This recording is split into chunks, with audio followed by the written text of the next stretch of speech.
आप अपने मोहल्ले के ज्ञानचंद हो या अपने गांव के रायचंद हो या अपने घर के करमचंद हो, अब आपको अपना कर्म करने का वक्त आ गया है। क्योंकि लाखों छात्र इंटर पास कर चुके हैं, आपके मोहल्ले के, आपके बगल के, आपके घर के और आपके रिश्तेदारी के। उनके लिए आपको कुछ करने का समय आ गया है, 2 मिनट का समय देने का, 2 मिनट के फोकट का ज्ञान देने का। आपने बहुत बार समय अपने दूसरों को दिया होगा, बिना मतलब की बकैती आपने की होगी, इसलिए आपसे उम्मीद है कि आप 2 मिनट की बकैती अपने लोगों के हित के लिए भी करेंगे।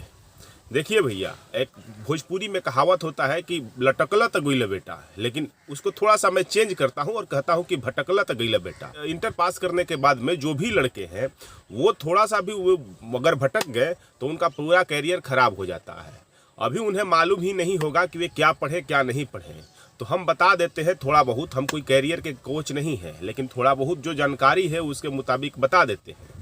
आपको भी अनुभव होगा ही, इसलिए आशा है कि आप भी जो है ज्ञान जो है थोड़ा बहुत ग्रहण करेंगे, थोड़ा अर्जित करेंगे और अपने लोगों को देंगे। देखिए, साइंस स्ट्रीम में जो लोग पढ़ते हो ना, तो उनके लिए एक बढ़िया कैरियर है। बायोटेक्नोलॉजी में चले जाएं, फार्मा सेक्टर में चले जाएं, आईटी सेक्टर में चले जाएं। ये 3-4 जो सेक्टर है ना, उसके अलावा एडवांस कंप्यूटिंग है, उसमें चले जाएं। ये 3-4 जो सेक्टर है, इसी का दुनिया है। आने वाले समय में बहुत सारी इसमें नौकरियां आने वाली है और नौकरियां मिल भी रही है। लेदर एंड फुटवेयर टेक्नोलॉजी जो है, उसमें जो इंडस्ट्रीज है, गारमेंट इंडस्ट्रीज है, उस तरफ भी आप कर सकते हैं। मतलब पैसा का वहाँ कमी नहीं है। कॉमर्स से यदि पढ़े हों तो ये समझिए कि मुंशी जी का ज़माना नहीं रहा है। अकाउंटेंट की नौकरी के लिए मतलब आपको सिर्फ कागज़ पर लिखा पढ़ी नहीं होता है। थोड़ा सा जो समय मिलता है इंटर से ग्रेजुएशन में जाने के बीच में, उसी समय में आप कम से कम अंग्रेजी वगैरह सीख लीजिए। और इतना तो सीख लीजिए कि किसी को ईमेल करना हो, किसी पार्टी से पैसा वसूलना हो, अकाउंटिंग के में ये सब ज़रूरत पड़ता है।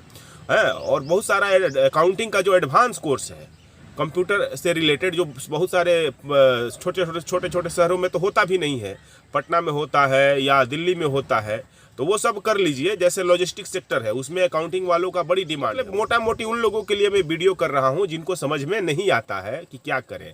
बहुत सारे एडवांस लोग होते हैं, उनके घर में है, वे लोग तो कर ही लेते हैं। अंग्रेजी का जहाँ तक बात हुआ तो हिंदुस्तान टाइम्स जैसा सस्ता सा अखबार पढ़िए जिसकी अंग्रेजी सस्ती हो, सबको समझ में आ जाती है। द हिंदू पढ़िएगा तो बड़ा दिक्कत होगा, वो समझे में नहीं आता, बढ़िया लोग फेल हो जाते हैं, है ना। पढ़ना लिखना अंग्रेजी में भी शुरू कीजिए तो थोड़ा सा ज्ञान बढ़ेगा। इसके अलावा आर्ट से यदि पढ़ें तो आपको सिविल नौकरी, मतलब आर्ट से अगर पढ़ना चाहते हैं और आपको सिविल सेवा ऑफिसर बनना है तो ठीक है, बनिए। प्रोफेसर बनना है, टीचर बनना है तो बनिए, इसके लिए पढ़िए। लेकिन एक जीवन में एक गोल होना चाहिए। अर्थशास्त्री बनना है तो वो भी बन लीजिए, लेकिन जीवन में एक गोल होना चाहिए कि हाँ आपको लॉन्ग टर्म में पढ़ना है। समाजशास्त्री बनना है, वो भी पढ़ लीजिए, समाजशास्त्र पढ़िए। लेकिन ये जीवन में आपको गोल होना चाहिए। बिना गोल के आप पढ़िएगा तो फेल हो जाइएगा। और जो इंटर के बाद जो ग्रेजुएशन में बिना सोचे समझे जो लोग लेते हैं, एडमिशन लेते हैं, तो उनका समय जब गुजर जाता है तब वे अफसोस करते हैं कि हमने जो है कि सारा अपना जो है समय बर्बाद कर दिया। समय बर्बाद मत करिए, सोच समझिए। और अपने जो पड़ोसी हैं, जो जान पहचान जो भी जिनसे है, वे ज़्यादा अगर कैरियर में सफल है तो उनसे आप कम से कम काउंसलिंग ले लीजिए। काउंसलिंग करने के लिए क्या है कि हमारे भारत में लोगों को खोजना नहीं पड़ता है, फ्री में ही लोग सलाह देते हैं।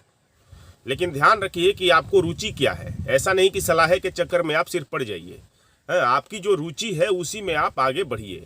आपको जो जिस विषय में रुचि नहीं रहेगा वही विषय आप पढ़ने लगिएगा, तब तो आपको दिक्कत हो ही जाएगा। इस बात को आपको समझना होगा। ये नहीं कि आपको बनना है वकील, करने लगे इंजीनियरिंग की तैयारी। अब जब धूल वूल मिलेगा, इंजीनियरिंग में बीटेक इंजीनियर लोग बड़ी धूल भागता है, तो जब अब धूल और धूप साथ ही साथ मिलेगा डोज ना, तो बहुत सारे इंजीनियर भाग जाते हैं, नौकरी छोड़ के चले जाते हैं।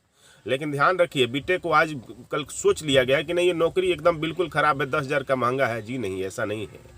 सिविल इंजीनियरिंग में जो लोग मेहनत करना जानते हैं और टिकना जानते हैं और उसमें काम लगाना जानते हैं, काम मतलब अंग लगाना जानते हैं, ध्यान से काम करना जानते हैं, उनके लिए बीटेक की नौकरी आज भी पैसे देती है सिविल इंजीनियरिंग की। ऐसा नहीं है कि वो कैरियर एकदम पूरी तरह से फ्लॉप हो गया। अब कमाए आपको नहीं आएगा तो आपको कौन रखेगा? 10,000 रुपये का मुंशी के महंग हो जाइएगा। तो ये समझ लीजिए कि इंटर के बाद जो होता है, समय होता है, वो जीवन का टर्निंग पॉइंट होता है। इस टर्निंग पॉइंट को समझिए और उसी तरह से इस्तेमाल कीजिए, है ना। इसके बाद आपकी गाड़ी एक बार खुल जाएगी तो आप पछताते रहिएगा। एक कहावत है कि लटकला त गइला बेटा, तो यहाँ पर वो कहावत ऐसे लागू होती है कि भटकला त गइला बेटा। मैं कैरियर कोई कोच नहीं हूँ, मैं समाज नीति के तहत मैंने सोचा कि आप लोगों को ये कम से कम आगाह कर दूँ, याद दिला दूँ, ताकि अभी आपको डिसीजन लेने का समय आया है। जिस विषय में आपकी रुचि हो उसी विषय में जाइए। कोई ज़रूरी नहीं है कि एक ही बार में बड़े ऑफिसर ही बन जाइएगा, एक बार में बड़े आदमी ही बन जाइएगा। धीरे धीरे पढ़िए और फिर आप बन ही जाइएगा। इतना इतना तो आपको मतलब होना चाहिए।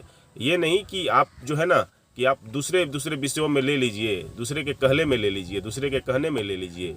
ऐसा मत करिएगा। देसी भाषा में मैंने आपको बताया ताकि आप देसी भाषा में समझिए और फिर एडवांस लेवल की बातें अपने दिमाग में सोचिए कि आप कैसे करियर में बढ़ें। इंटर के बाद ये जो डिसीजन होता है ये टर्निंग पॉइंट होता है। इस टर्निंग पॉइंट के बाद आगे बढ़ने में सावधानी रखें। यदि ये वीडियो अच्छा लगा तो मुझे फॉलो कीजिए, यानी हमारे फेसबुक पेज को फॉलो कीजिए, मुझे मत फॉलो कीजिए, है ना। और समाज नीति जो चैनल है उसको सब्सक्राइब कर लीजिए। अपना ख्याल रखिए। बहुत बहुत धन्यवाद।